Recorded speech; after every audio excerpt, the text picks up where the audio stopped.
Chapter 5નું એક્સરસાઇઝનો સમ number 8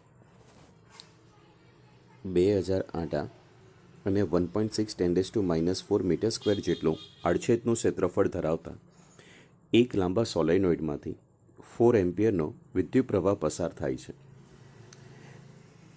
તેને કેન્દ્રમાંથી એવી રીતે લટકાવેલ છે કે જેથી તે સમક્ષિતિજ સમતલમાં ભ્રમણ કરી શકે. આ સોલેનોઇડ સાથે સંકળાયેલી ચુંબકીય ડાયપોલ મોમેન્ટ કેટલી હશે તે શોધવાનું છે. સૌથી પહેલાં તો સોલેનોઇડની ચુંબકીય ચાકમાત્રા એટલે કે મેગ્નેટિક ડાયપોલ મોમેન્ટ સૂત્ર આપણે જાણીએ છીએ M=NIA. N એટલે આંટાની સંખ્યા 2000, I એટલે પસાર કરેલો પ્રવાહ 4 એમ્પિયર છે અને A એટલે સોલેનોઇડના આડછેદનું ક્ષેત્રફળ જે 1.6 10⁻⁴ છે. કેલ્સીથી ગુણાકાર કરતાં 128 10⁻² મળે. ફાઇનલી બે પોઈન્ટને આપણે કટ કરીએ તો મેગ્નેટિક ડાયપોલ મોમેન્ટ 1.28 જૂલ પર ટેસ્લા મળે. આ મેગ્નેટિક ડાયપોલ મોમેન્ટની દિશા જમણા હાથના સ્ક્રૂના નિયમ ઉપરથી વિદ્યુત પ્રવાહને અનુરૂપ સોલેનોઇડની અક્ષ ઉપર આપણને મળે છે. એક્સરસાઇઝનો 8 એનો બીજો પાર્ટ.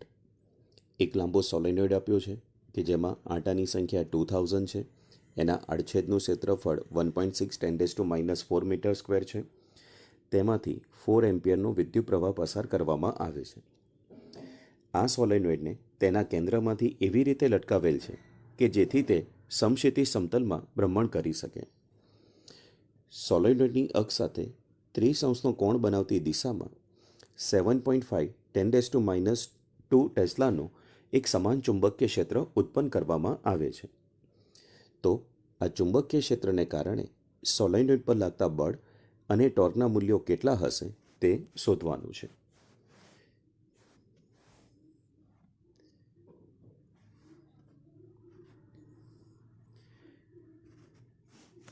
આકૃતિમાં સમાન ચુંબકીય ક્ષેત્રમાં સોલેનોઇડની અક્ષ 30° કોણ બનાવે તે રીતે ગોઠવેલ છે. આપણે જાણીએ છીએ કે N ધ્રુવ પર ક્ષેત્રની દિશામાં બળ લાગે, S ધ્રુવ પર ક્ષેત્રની વિરુદ્ધ દિશામાં બળ લાગે. આ બંને બળના મૂલ્યો સમાન હોય છે અને પરસ્પર વિરુદ્ધ દિશામાં હોય. આથી તેમની પર લાગતું પરિણામી બળ 0 થાય. થિયરી કન્ટેન્ટ: જ્યારે સમાન ચુંબકીય ક્ષેત્રમાં મેગ્નેટિક ડાયપોલ મૂકવામાં આવે તો ડાયપોલની કોઈપણ સ્થિતિમાં એના બંને ધ્રુવ પર લાગતા બળ સમાન મૂલ્યના અને પરસ્પર વિરુદ્ધ દિશાનો હોવાથી એની પર લાગતું પરિણામી બળ 0 થાય. હવે આપણે એની પર લાગતું ટોર્ક શોધવું છે. સોલેનોઇડ પર લાગતું ટોર્ક સૂત્ર આપણે જાણીએ છીએ ટોર્ક બરાબર MB sin θ. M એટલે ડાયપોલ મોમેન્ટ જે આગળના સમમાં આપણે શોધ્યું 1.28. B એટલે ચુંબકીય ક્ષેત્ર જેની વેલ્યુ આપણને આપી છે 7.5 10⁻². સોલેનોઇડની અક્ષ ચુંબકીય ક્ષેત્ર સાથે 30° કોણ બનાવે છે. sin 30ની વેલ્યુ 1/2 તૈયાર થાય. 1.28 × 7.5 / 2 કરીએ અને 10⁻²ને કન્સિડર કરીએ તો આન્સર આપણને મળે છે 48 10⁻³ જૂલ. સોલેનોઇડ પર લાગતું ટોર્ક એવી દિશામાં હોય છે કે જેથી ચુંબકીય ક્ષેત્રની દિશા સોલેનોઇડને અક્ષને સમાંતરે મળે. એક્સરસાઇઝનો નંબર 9. આ સમમાં એક વર્તુળાકાર ગૂંચળું આપણને આપેલું છે. આ વર્તુળાકાર ગૂંચળામાં આંટાની સંખ્યા 16 છે, ત્રિજ્યા 10 સેન્ટીમીટર છે અને તેમાંથી પસાર કરેલો પ્રવાહ 0.75 એમ્પિયર છે. આ વર્તુળાકાર ગૂંચળું 5 10⁻² ટેસ્લાના સમાન ચુંબકીય ક્ષેત્રમાં સંતુલન સ્થિતિમાં રહેલું છે.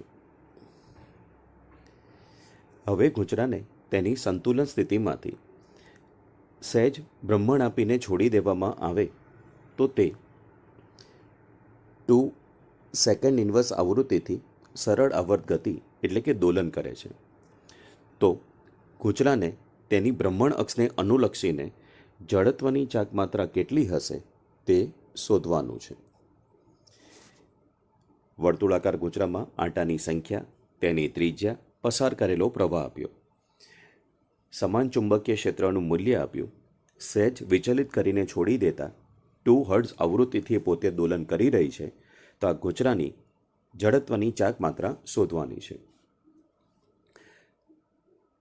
થિયરી ફોર્મ્યુલા અનુસાર આવર્તકાળ t બરાબર 2 સ્ક્વેર રૂટમાં I/MB.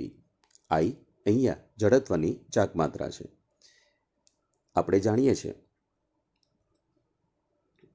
આવૃત્તિ અને આવર્તકાળ એકબીજાના વ્યસ્ત પ્રમાણમાં હોય છે. ટીની ફોર્મ્યુલાને ઉલટાવતા આવૃત્તિ ન્યૂ પણ લખી શકાય અને ફ્રીક્વન્સી માટે તમે એફ પણ લખી શકો.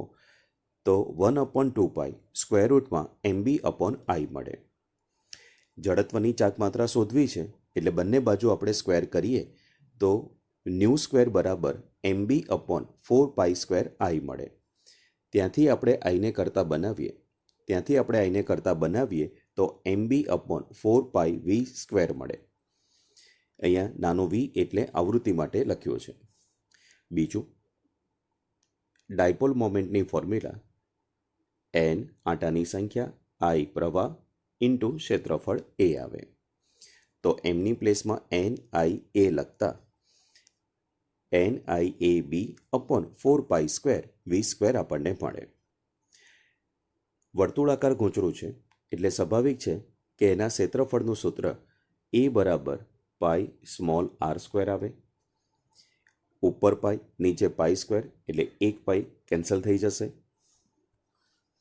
તો ફાઇનલી સિમ્પ્લિફાય થતાં ફોર્મ્યુલા આપણને મળી રહી છે NIR square B/4 V square આવે.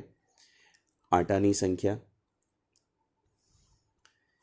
16, પસાર કરેલો પ્રવાહ 0.75, ત્રિજ્યા 10 સેન્ટીમીટર, જેને આપણે મીટરમાં કન્વર્ટ કરીએ તો 0.1 મળે, જેનો સ્ક્વેર થશે. ચુંબકીય ક્ષેત્રનું મૂલ્ય 5×10⁻², 4 × પાઈ, આવૃત્તિ વેલ્યુ છે 2, આવૃત્તિનો સ્ક્વેર એટલે 2નો સ્ક્વેર. આ કેલ્ક્યુલેશન કરીએ એટલે 1.194 10⁻4 મળે. જડત્વની ચાક માત્રા રાઉન્ડ ફિગરમાં આપણે લઈ જઈએ તો જચા બરાબર 1.2 10⁻4 કિલોગ્રામ ઇન્ટુ મીટર સ્ક્વેર મળે. ફરી એકવાર સ્ટુડન્ટ સમજો થિંકિંગ પ્રોસેસ ક્યાંથી સ્ટાર્ટ કરવાની. સૌથી પહેલાં તો આવર્તકાળની ફોર્મ્યુલા, આવર્તકાળ બરાબર T બરાબર 2 સ્ક્વેર રૂટમાં I/MB આવે. ન્યુમેરિકલમાં ફ્રીક્વન્સીની વેલ્યુ આપી છે. ફ્રીક્વન્સી એટલે આવર્તકાળનું વ્યસ્ત, એટલે 1/T, અંશ અને છેદ ઉલટાઈ જાય એટલે 2 નીચે આવે, સ્ક્વેર રૂટમાં MB ઉપર જશે અને I નીચે આવે. આઈને આપણે શોધવાનો છે એટલે બંને બાજુ પહેલાં સ્ક્વેર કર્યો, ત્યાંથી આપણે આઈને કરતા બનાવ્યો. ડાયપોલ મોમેન્ટ ડાયરેક્ટ નથી આપી તો ડાયપોલ મોમેન્ટની ફોર્મ્યુલા છે NIA. અહીંયા આડછેદનું ક્ષેત્રફળ પણ ડાયરેક્ટ નથી આપ્યું, વર્તુળાકાર ગૂંચળું હોવાથી એની જગ્યાએ આપણે લખીએ છીએ πr સ્ક્વેર. જો તમારે ક્ષેત્રફળ, ડાયપોલ મોમેન્ટ અલગ અલગ કેલ્ક્યુલેશન કરવી હોય તો પણ કરી શકો છો, કાં તો પછી અહીંયા મેં તમને સમજાવી એ રીતે રાશિઓનું સાદરૂપ આપીને છેલ્લે વેલ્યુ મૂકીને પણ કામ કરી શકાય. એક્સરસાઇઝનો નંબર 10, મેગ્નેટિક મેરેડિયનને સમાંતર ઉધ્વ સમતલમાં મુક્ત ભ્રમણ કરી શકે તે રીતે એક ચુંબકીય સોયની અક્ષ સમક્ષિતિજ સાથે નીચે તરફ 22 ડિગ્રીનો કોણ બનાવતી દિશામાં છે. આ સ્થળે પૃથ્વીના ચુંબકીય ક્ષેત્રનો સમક્ષિતિજ ઘટક 0.35 ગાઉસ છે.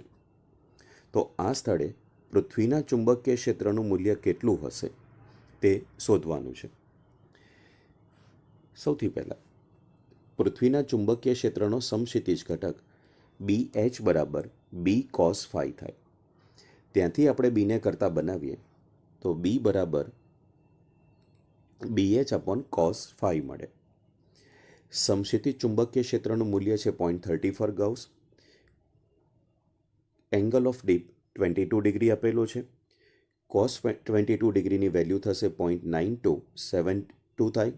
ઉપર બીની વેલ્યુ છે 0.35. કેલ્સીથી કેલ્ક્યુલેશન કરતાં ફાઇનલી આ સ્થળે પૃથ્વીના ચુંબકીય ક્ષેત્રનું મૂલ્ય 0.38 ગાઉસ આપણને મળે છે. એક્સરસાઇઝનો નંબર 12. એક નાના ગજિયા ચુંબકની મેગ્નેટિક ડાયપોલ મોમેન્ટ 0.48 જૂલ પર ટેસ્લા. તેના કેન્દ્રથી 10 સેન્ટીમીટર અંતરે આવેલા ચુંબકની અક્ષ અને વિષુવરેખા પર આ ચુંબક વડે ઉત્પન્ન થતા ચુંબકીય ક્ષેત્રની દિશા અને મૂલ્ય શોધવાના છે. સૌથી પહેલાં તો ચુંબકની અક્ષ ઉપર આવેલા બિંદુ માટે ચુંબકીય ક્ષેત્રનું સૂત્ર μ0/4π 2m/r3.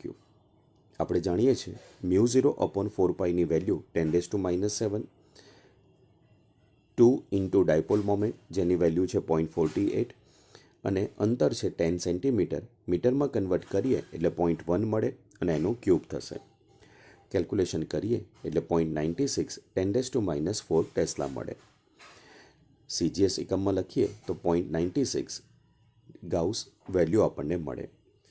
આ ચુંબકીય ક્ષેત્રની દિશા ચુંબકના S ધ્રુવથી N ધ્રુવ તરફ આવેલી હોય છે.